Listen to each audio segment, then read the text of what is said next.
విఘ్నవారణ అని గణపతికి నమస్కారం చేస్తూ మనం శంకరాచార్య రచించినటువంటి శివానంద లహరిలో ప్రవేశిద్దాం. స్వామికి నమస్కారం చేసి ప్రవేశిద్దాం. ఆమలకంబుగై కొని మహాత్ముడు పేద కొసంగి స్వర్ణధారామలకంబులన్. కనకధారాస్తవం పుట్టడానికి ఆధారమైనటువంటి సంఘటనని నేను సాగర ఘోష కావ్యంలో శంకరాచార్య జీవితం మొత్తాన్ని పద్యాల్లో 32 పద్యాల్లో రాస్తూ అందులో రాసినటువంటి పద్యం ఇది శంకర స్తుతిగా. ఆమలకంబుగై కొని మహాత్ముడు పేద కొసంగి స్వర్ణధారామలకంబులన్ కరతలామలకంబుగా విష్ణుపత్ని ఆ స్వామికి కానుపించి మన పంటయు పండే. కరతలామలకంబుగా విష్ణుపత్ని ఆ స్వామికి గానుపించే మన పంటయు బండే. కుటీరమైన శ్రీధామము చేయగా కనకధారను మించిన స్తోత్రమున్నదే. శంకరాచార్య స్వామి మొత్తం 153 రచనలు చేశారు. లెక్క పెట్టి చెప్పారు. ఇది ఏదో ఊరికే ఊహించి సుమారుగా అనే లెక్క కాదు. మన పురాణాల్లో ముఖ్యంగా వ్యాస మహర్షి యొక్క గ్రంథాల్లో లెక్కలు ఉంటాయి. ఇవి ఏదో సుమారుగా 100 సుమారుగా 80 అది ఆయనకి నచ్చదు. లెక్క పెడతాడు ఆయన. ఆ లెక్క ప్రకారం 153 రచనలు చేశాడు ఆ మహానుభావుడు 32 ఏళ్లలో. ఆయన బతికింది 32. ఆ 153లో 24 భాష్యాలు. అవి పండితులకు అర్థమవుతాయి ఎక్కువగా. విష్ణు సహస్ర భాష్యం, లలిత త్రిశతి భాష్యం, ఉపనిషద్ భాష్యం, ఇవన్నీ భాష్యాలు. బ్రహ్మసూత్ర భాష్యం, ఇవి 24. 57 ప్రకరణ గ్రంథాలు. వివేక చూడామణి, వేదాంత డిండిమో, ఆత్మబోధ, ఇవన్నీ ప్రకరణ గ్రంథాలు. అంటే ఈ భాష్యం కఠినంగా ఉంటుంది కాబట్టి దాన్ని అర్థం చేసుకోవడానికి ఈ ప్రకరణ గ్రంథం పనికొస్తుంది. ముందే భాష్యం చదివితే ఏమీ తెలియదు. అంటే ముందు ప్రకరణ గ్రంథం కంటే కూడా చదవవలసిన ఏంటంటే స్తోత్రాలు. అవి 72 రాశాడు ఆయన మన కోసం. ఆ స్తోత్రాల్లో ఒకటి శివానంద లహరి. ఇటువంటివి నేర్చుకోవాలి ముందు. ఇది పిల్లలకు కూడా అర్థమవుతుంది. ఇందులో ఇబ్బంది భక్తి మార్గం ఇదంతా. ఇది అర్థం చేసుకుంటే క్రమంగా వివేక చూడామణి, వేదాంతుడేమో, ఆత్మబోధ, ప్రబోధ సుధాకరం, సర్వవేదాంత సిద్ధాంత సార సంగ్రహం, అనాత్మశ్రీ నిగరహణ స్తోత్రం, ఇలాంటివి అర్థమవుతాయి. ఇక్కడ అయిపోయాక సరిగ్గా మళ్ళీ 3 రోజుల తర్వాత 29, 30, 1 తర్వాత 2, 3 అలకాపురిలో శంకర జయంతి సభలు ఉన్నాయి. అక్కడ అనాత్మశ్రీ నిగరహణ స్తోత్రం అంటారు. అంటే అర్థం కావడం కష్టం. ఆత్మసాక్షాత్కార స్తోత్రం అంటే సరిపోతుంది. ఇంకా చెప్పాలంటే తతఃకిం తతఃకిం తతఃకిం తతఃకిం అని 16 శ్లోకాలు రాస్తారు స్వామి. ఆ 16 శ్లోకాల మీద ప్రత్యేకంగా 2, 3 తేదీల్లో అలకాపురి ప్రాంతంలో ప్రవచనాలు ఉన్నాయి. అది ప్రకరణ గ్రంథంలోకి వస్తుంది. స్తోత్రం కాదు అది కేవలం. ఇది స్తోత్రం. ఇందులో భక్తి చాలా, భాష కూడా సులభంగా ఉంటుంది. భగవంతుడి పాదాల యందు నీ మనస్సు లగ్నం చేయి చాలు, ఇంకేం వద్దు, మిగిలినవని చూసుకుంటాడు. ఇంతకంటే సులభ మార్గం ఎవరు చెప్తారు? అంచేత ముందు ఈ 72 స్తోత్రాలు మనం అర్థాలతో సహా తెలుసుకుని కాస్త రోజు వీలైనన్ని పారాయణ చేస్తూ ఉంటే క్రమంగా ప్రకరణ గ్రంథాలు చదివే శక్తి వస్తుంది. అప్పుడు వివేక చూడామణి లాంటివి, వేదాంత డిండిమల్ లాంటివి అర్థమవుతాయి. అవి అర్థమయ్యాయంటే భాష్యం అర్థం చేసుకోవడం పెద్ద కష్టం కాదు. కానీ అత్యుత్తములైన పండితుల కోసం భాష్యం, మధ్య రకం వాళ్ళ కోసం ప్రకరణ గ్రంథాలు, సామాన్యుల కోసం స్తోత్రాలు 3 రచించి మొత్తం జాతికి ఉపకారం చేసినటువంటి ఏకైక సాహిత్య చక్రవర్తి శంకరాచార్య. ఈ పని ఆయన 32 ఏళ్లలోగా పూర్తి చేయడం అది అనితర సాధ్యమైన విషయం. అది అనితర సాధ్యమైన విషయం.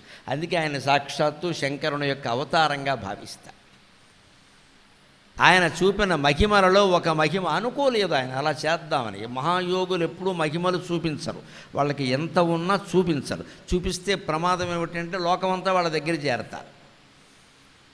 ఇక ముత్తుకు బంధువర్గం చేరిపోతారు. ముఖ్యంగా కాస్త 4 తుమ్ములు వచ్చేసరికి వాళ్ళ అమ్మ వచ్చి శంకరాచార్యని పట్టుకుంటుంది. మా వాడు తుమ్ముతున్నాడు, ఏదైనా నీ మహిమ చూపించి తుమ్ములు పోగొట్టమని చేద్దాం. తుమ్ములకి మహిమ ఎందుకు పని లేక ఓ బెళ్ళ వేసుకుంటే పోతుంది, తుమ్మేం కర్మ ముక్కే పోతుంది అవసరం.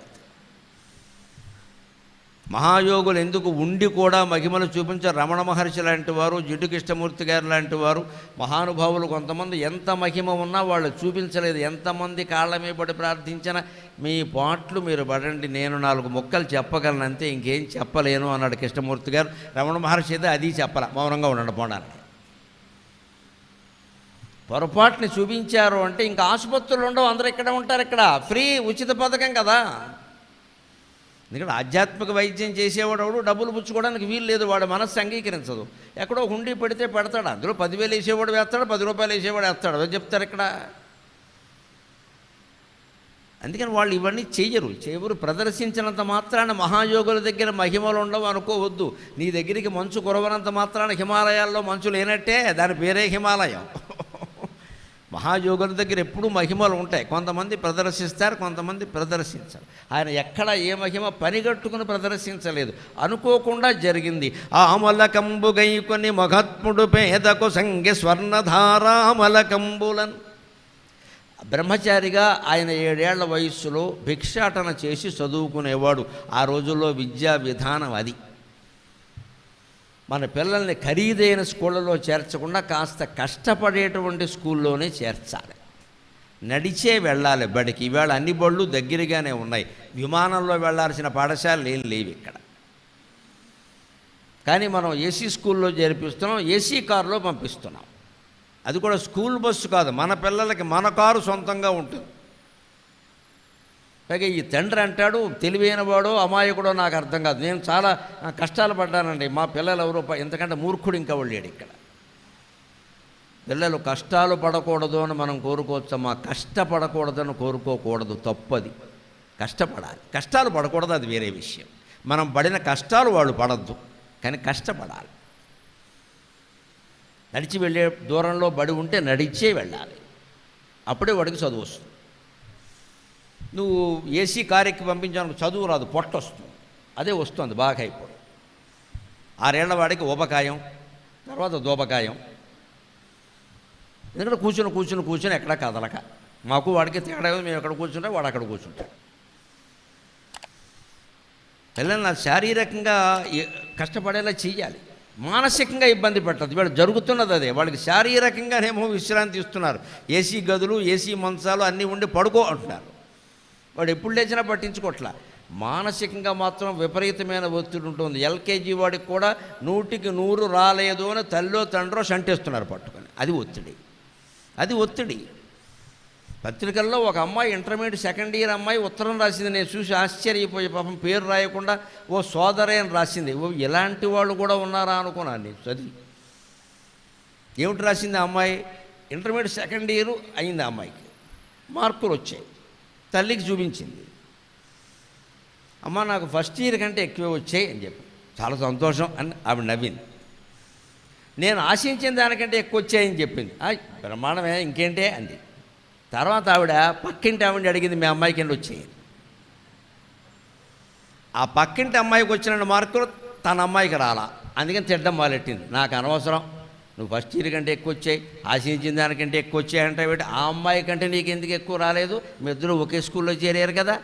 అంటే ఇప్పుడు సమస్య ఎవరిదండి? చదువు సమస్య పిల్లదా తల్లిదా? అక్కడ పెత్తనం చేస్తున్నది పిల్ల చదువు కాదండి, తల్లి అహంకారం. అంటే వీళ్ళిద్దరూ పేరెంటంలో కలిసినప్పుడు గొప్ప చెప్పుకోవాలి ఆవిడ, మీ అమ్మాయి కంటే మా అమ్మాయికి ఎక్కువ వచ్చాయి. అందుకోసం పిల్ల బతుకు నాశనం. ఆ పిల్ల ఎవరికీ చెప్పుకోలేక ఈనాడు పత్రిక ఉత్తరం రాసింది, దాని కర్మ కాలిపోయింది. అలాగా ఓ సైకాలజిస్ట్కి ఆవిడేదో చెప్పింది. ఇది సమాజంలో పరిస్థితి. మన మాటలే పిల్లల్ని పాడు చేస్తున్నాయి. అమ్మాయికి ఇదివరకు కంటే ఎక్కువ వచ్చాయి కదా, ఆశించిన దానికంటే ఎక్కువ వచ్చాయి కదా, చాలు కదా, సరిపోదు. ఎంతసేపు కంపారిజన్, పోలిక. వాళ్ళకంటే ఎక్కువ రావాలి. ఎందుకు? నువ్వు గొప్ప చెప్పుకోవడానికి. ఈ ధోరణి నుంచి బయటపడితే మహానుభావులు తయారవుతారు. అందుకే ఆ రోజుల్లో భిక్షాటన, అది కూడా 7 ఇళ్ళే, 8వ ఇల్లు ఉండదు. 7 ఇళ్ళు ఎందుకు? 7 మాత్రం ఎందుకు అంటే, ఒక ఇంట్లో పెట్టరు, ఒక ఇంట్లో మనుషులే ఉండరు, తాళం వేసి ఉంటుంది. ఒక ఇంట్లో ఆబ్దికం అయితే బ్రాహ్మణులలో ఎవరికి ఏమీ పెట్టరు. ఆబ్దికం అయ్యే వరకు వీధి తలుపులు మూసేస్తారు. కుదరదు, అది శాస్త్రం. ఉండొచ్చు. ఈయన బ్రాహ్మణుల ఇంట్లోనే భిక్షాటం చేయాలి, లేకపోతే మాంసాహారం పెడతారు. అక్కడ ఎలా కుదురుతుంది? మరి కొన్ని నిబంధనలు ఉంటాయి. ఒక ఇంట్లో ఆడాళ్ళు ఇంట్లోకి రాకూడదు, రకరకాలు ఉంటాయి ఇబ్బందులు. సీతారామాభ్యాన్నమః సీతారామాభ్యాన్నమః సీతారామాభ్యాన్నమః అని ఇలా పాత్ర పెట్టి 3 సార్లు అరుస్తారు. 3 సార్లకే ఇల్లాలు బయటికి రాకపోతే వెళ్ళిపోవాలంతే, మాట్లాడడానికి వీళ్ళు 3 సార్లు అరుస్తారు. భవతి భిక్షాం దేహి మాతః భవతి భిక్షాం దేహి మాత, ఇలా 3 సార్లే అరుస్తారు. 3వసారికి కూడా ఆవిడ రాకపోతే వెళ్ళిపోవాలి. ఏదో ఇబ్బంది ఉంది, ఇంక మనం అడగద్దు అక్కడ. ఇలా ఆయనకి పాపం 6 ఇళ్ళు అలాగే అయింది. సర్వమంగళనామా సీత, ఎవరేం పెట్టట్లా. ఇంకొక ఇల్లు మిగిలింది. అక్కడికి వెళ్ళి భవతి భిక్షాం దేహి మాత అన్నారు. అనేసరికి ఆవిడ సిగ్గుపడుతోంది రావడానికి. ఎందుకంటే ఇంట్లో ఏం లేదు. ఒకటి, ఆవిడ బయటకు వచ్చే పరిస్థితి కూడా లేదు. కారణం 2 చీరలు ఉన్నాయి. ఒకటి కట్టుకున్నది, రెండోది దండం మీద ఉంది. అది ఆరితే కానీ ఇది తీయడానికి వీల్లేదు. ఒంటి మీద ఒకటి, బండ మీద ఒకటేను. అది పరిస్థితి. ఆ బ్రాహ్మడు ఎక్కడికో ఆయన భిక్షాటనకు ఆయన వెళ్ళాడు, ఆయనది అదే పని. అంతకంటే అక్కడ కొండలు డింకీలు కొడుతున్నాయి. ఈ కుర్రాడు అరుస్తున్నాడు. ఇతను ఏమిటంటే పాపం 3వసారి కూడా అరిచేటప్పుడు బాలశంకరుడు కనిపించింది. ఇంకా ఆవిడ బయటికి రావట్లేదు. ఈ పూట నాకు ఉపవాసమే, ఎందుకంటే 7వ ఇల్లు ఇది అని అమ్మా అంటే పాపం ఆ పిల్లాడి ఆర్తనాదం చూడలేక బయటకు వచ్చి ఏదో మాగిపోయిన ఉసిరికాయలు ఎప్పుడో అలా ఉన్నవి, తినకుండా ఉన్నవి ఉంటే అవి కాస్త బూజు దులిపి ఆ 4 ఉసిరికాయలు చేతిలో పడేసారు. చాలమ్మా ఈ పూటకి విచాలు. 32 ఏళ్ల వయస్సులో 153 రచనలు చేసిన మహానుభావుడు తిన్నది 4 ఉసిరికాయలమ్మ, 4 ఉసిరికాయలు. అది శంకరాచార్య. మహానుభావులు ఎక్కడి నుంచి తయారవుతారంటే ఉసిరికాయల నుంచి తయారవుతారు, ఊబకాయాల నుంచి తయారు కారు. కష్టపడాలి. కష్టాలు పడకూడదు పిల్లలు, కానీ కష్టపడాలి. తిండి లేకపోవడం అంటే ఏమిటో వాడికి తెలియాలి. అడిగిన కోరికలన్నీ తీర్చకూడదు, కుదరదని చెప్పాలి ఖచ్చితంగా. వాళ్ళ తల్లిదండ్రులు ఆర్యాంబ, శివగురువు అలాగే పెంచారు ఆయన్ని. అందుకే ఆయన చూసి ఆశ్చర్యపడింది. చీరకు చిరుగులు ఉన్నాయి. పాపం సిగ్గుపడుతుంది ఆవిడ బయటికి రావడానికి. ఇప్పుడు చిరుగులు ఉండడం ఫ్యాషన్ కదా, కావాలని చింపేసుకుంటాం. ఒళ్ళంతా చింపేసుకుని ఫ్యాషన్. ఎంత లోకం మారిపోయింది. అప్పుడు చిరుగుండం ఇప్పుడు చిరుగుండం గర్వం. వల్ల చినుగు లేకుండా దొరుకున్నా ఫ్యాషన్. పైగా చినిగిపోయిన జీన్స్ ఖరీదు ఎక్కువ. ఇదే దరిద్రం అంటే. అందుకని ఆవిడ సిగ్గుపడుతోంది. ఆవిడ గమనించాడు ఆయన. ఈయనకి ఆవిడ మీద కోపం రాలా, తన మీద, లక్ష్మీదేవి మీద వచ్చింది కోపం. ఏమమ్మా ఎందుకు అక్కడ కూర్చుంటావు వైకుంఠాలో? ఎలాంటి వాళ్ళకి ఇవ్వచ్చు కదా ఐశ్వర్యం, ఎవరికిస్తావు? అక్రమంగా సంపాదించే వాళ్ళు అందరిలోకి పెడతావు. వాడు హారతి ఇచ్చాడు, పొద్దున్నే ముగ్గేసాడు, ఎవరికి కావాలి ముగ్గులు? నీతి ధర్మం నిజాయితీ ఉన్న వాళ్ళ ఇంట్లో ఉండాలి కదమ్మా నువ్వు అని వెంటనే అందుకుని స్తోత్రం ప్రారంభించాడు ఆయన. అంగం హరే పులకభూషణమాశ్రయంతి భృంగంగనేవ ముకుళాభరణం తమాలం అంగీకృతాఖిల విభూతిరపాంగలీలా మాంగళ్యదాస్తు మమ మంగళదేవతాయాగ దద్యాద్దయానుపవనో ద్రవిణంబుధారాం అస్మిన్న కించన విహంగ శిశౌ విషణ్ణే దుష్కర్మ ఘర్మమపనీయ చిరాయ దూరం నారాయణ ప్రణయిని నయనాంబువాకక నారాయణ ప్రణయిని నయనాంబువాకక అని 24 శ్లోకాలతో ఆశువుగా కనకధారా స్తవం చెప్పాడు. ఎవరి కోసం చెప్పాడు? ఆవిడ కోసం చెప్పాడు, తన కోసం కాదు. మనం కనకధారాస్తాం ఎవరు చదువుతాం? 200 కోట్ల ఆస్తున్నవాడు ఇంకా చదువుతాడు సరిపోక. పైగా లేకపోతే మా బోటిగాడిని పిలిచి చదవమంటాడు. ఇదో దరిద్రం ఇక్కడ. ఇంకా వాడి ఇంట్లో ఇంకా అక్రమ సంపాదన పెంచడానికి నేను వెళ్ళి చదవాలి. నన్ను అలాగే అడిగాడు ఒక ఇప్పుడు చాలా కాలం ఏంది కానీ ఒకడు అడిగాడు, ఒక పెద్ద మనిషి, పేరు అనవసరం, విషయం చెప్పుకోవాలి. ఓ 15 ఏళ్ల క్రితమో 20 ఏళ్ల క్రితమో అడిగాడు. అప్పుడు కనకధారాస్తవం గురించి మాట్లాడాను, నా అనుభవం కూడా చెప్పాను. నేను ప్రార్థిస్తే నాకు డబ్బులు వచ్చాయి, నిజంగానే వచ్చాయి చెప్పాను. ఉన్న విషయమే కదా, అబద్ధమే ఉంది. అని చెప్తే ఆయన పాపం గురు కుదిరి ఏమంటే మీరు మా ఊరు వచ్చి మా ఇంట్లో చదవండి, మీకు ఏం కావాలంటే అది ఇస్తా అన్నాడు. ఇది ఆయన ఇంట్లో చదవడం ఏంటి, నేను ఆయన చదువుకోవచ్చు కదా. అందుకని నాకేం తెలివితేట తక్కువ, చదివితే ఏమిస్తావు అన్నాను. 10% మీద అన్నాడు. ఊరు వెర్రి వెధవా, నా ఇంట్లో నేను చదువుకుంటే 100% నాదే కదా అన్నాడు.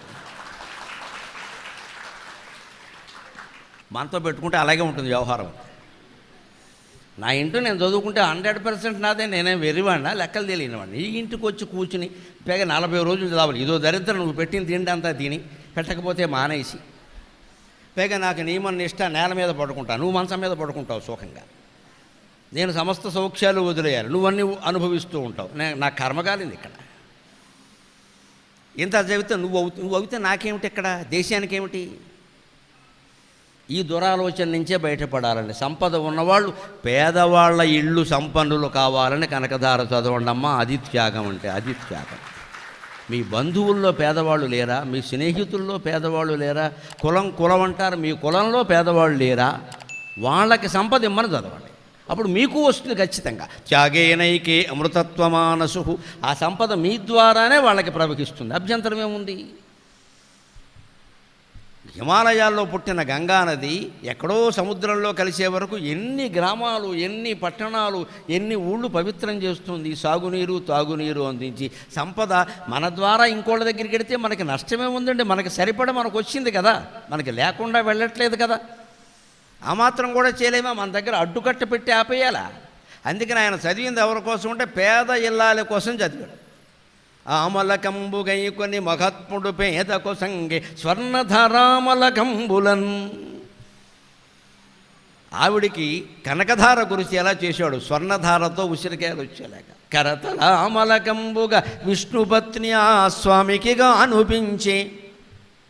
చేతిలో పెట్టిన ఉసిరికాయ అంటారు. ఆమలకం అంటే ఉసిరికాయ. కరతలామలకం తెలుగులో ఒక జాతి ఏమిది, ఇడియం అంటారు ఇంగ్లీషులో, తెలుగులో ఒడియం అంటారు. ఏమిటి జాతి ఏమంటే కరతల ఆమలకం. ఉసిరికాయ తినాలంటే ఉప్పు ఉండాలి, లేదా పళ్ళు పులిసిపోతాయి. ఇప్పుడు అన్నీ తేలిగ్గా దొరుకుతున్నాయి. ఆన్లైన్ నొక్కగానే స్విగ్గీ వాడు ఉసిరికాయను, జొమాటో వాడు ఉప్పు పట్టుకొస్తాడు, తినడమే నీ పని. అప్పుడు అలా దొరకవు. ఉసిరికాయ కావాలంటే అడవికి వెళ్ళాలి, ఉప్పు కావాలంటే సముద్రానికి వెళ్ళాలి. అంత తేలిగ్గా ఏం దొరకదు. మా చిన్నతనంలో ఉప్పు పడవ వచ్చేది, ఉప్పు పడవ, అది అప్పుడే కొనుక్కోవాలి. మా అమ్మగారు సహా అందరూ చిన్న చిన్న బొట్టలు వేసుకెళ్ళేవారు. వీళ్ళు మామూలు వాళ్ళు కాదులేండి. ఆ వంకన బయటకు పోతే 2 గంటల కాలక్షేపం చేయొచ్చు, లేదా చంపేస్తాడు ఈ మొగాళ్ళు ఇంట్లో. ఏదో రకంగా బయటకు పోవాలి కదా. అందుకని ఓ బొట్ట వేసుకుని పోయి మీకు వాళ్ళకి నీళ్ళు వచ్చారా అని ఏదో అడిగేవాళ్ళు. కాసేపు కాలక్షేపం వాళ్ళకి ఉండాలి కదా, మరి ఎంతసేపు సస్తారు ఇక్కడ.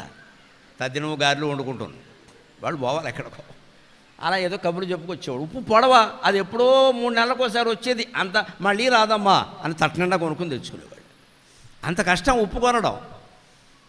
అందుకే మీ ఉప్పు తిన్నాము, ఉప్పు ఇంకా పప్పు లేదా, గారెలు లేవా, బూరెలు లేవా, ఉప్పు మాట ఎందుకు? ఉప్పు అంత కష్టం దొరకడం. అటువంటి ఉప్పు దొరకడం కష్టం, ఉసిరికాయ దొరకడం కష్టం. ఈ రెండు ఎవరన్నా నీ చేతిలో పట్టుకొచ్చి ఉప్పు ఉసిరికాయ పెడితే అనడానికి శ్రమ ఏముందండి? అది కరతలామలకం. అలాగ స్వామి సమస్త వేదాంతాన్ని మన కరతలామలకం చేశాడు. అందుకని రోజు దండం పెట్టుకోవాలి, ఆయన్ని రోజు స్మరించుకోవాలి ఆ మహానుభావుని. ఆయన లేకపోతే భారతీయ తత్వ జగత్తు లేదు, భారతీయ వేదాంత సాహిత్యం లేదు.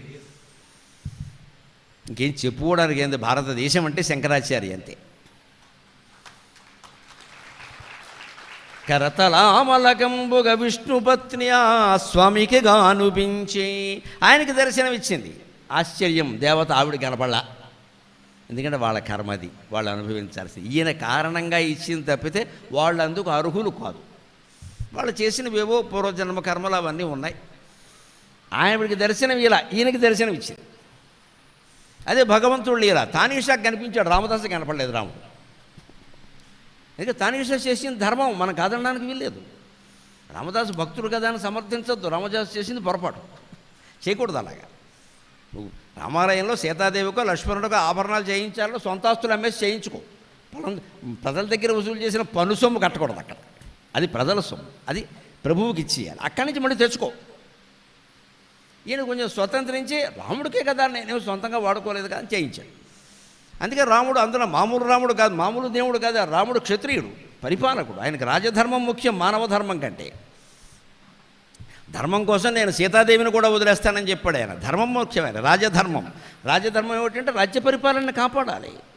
అంచేత రామదాసు చేసిన తప్పు. అందుకే జైల్లో కూర్చొని ప్రార్థన చేస్తే రామదాసు కనపడలా. తానీషాకి కనిపించి రామదాసు ఎంత బాకీ ఉన్నాడో అంతా ఇచ్చేసి, నాకు నగలు చేయించాడు నాకు మా ఆవిడికి, కాబట్టి నా సొంత బాకీ ఇది, డబ్బు తీసుకో, ఆయన విడిచిపెట్టే అన్నాడు. ఇంత పక్కాగా ఉంటుందండి.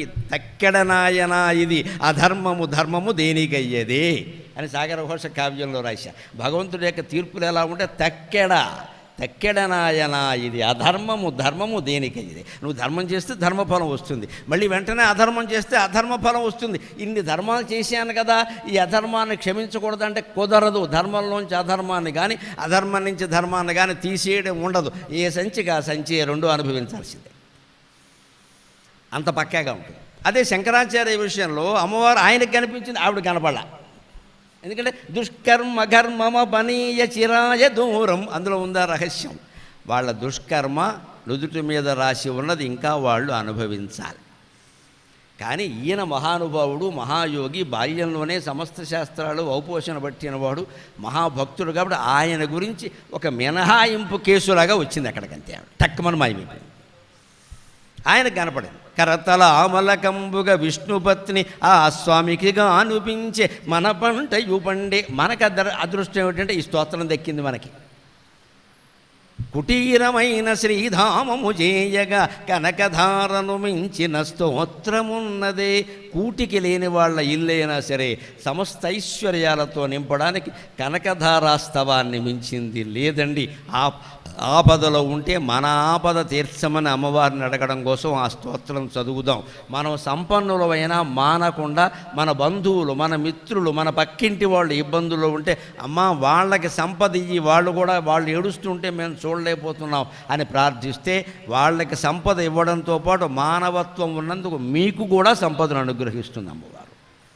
పరోపకారం అనేది ఎప్పుడూ అంత గొప్పది. కేవలం దేవతా స్తోత్రాలు, పారాయణలు, వ్రతాలు, నోములు మన స్వార్థం కోసం చేయకూడదు, అందరి క్షేమం కోరాలి. అటువంటిది ఆయన యొక్క వైభవం.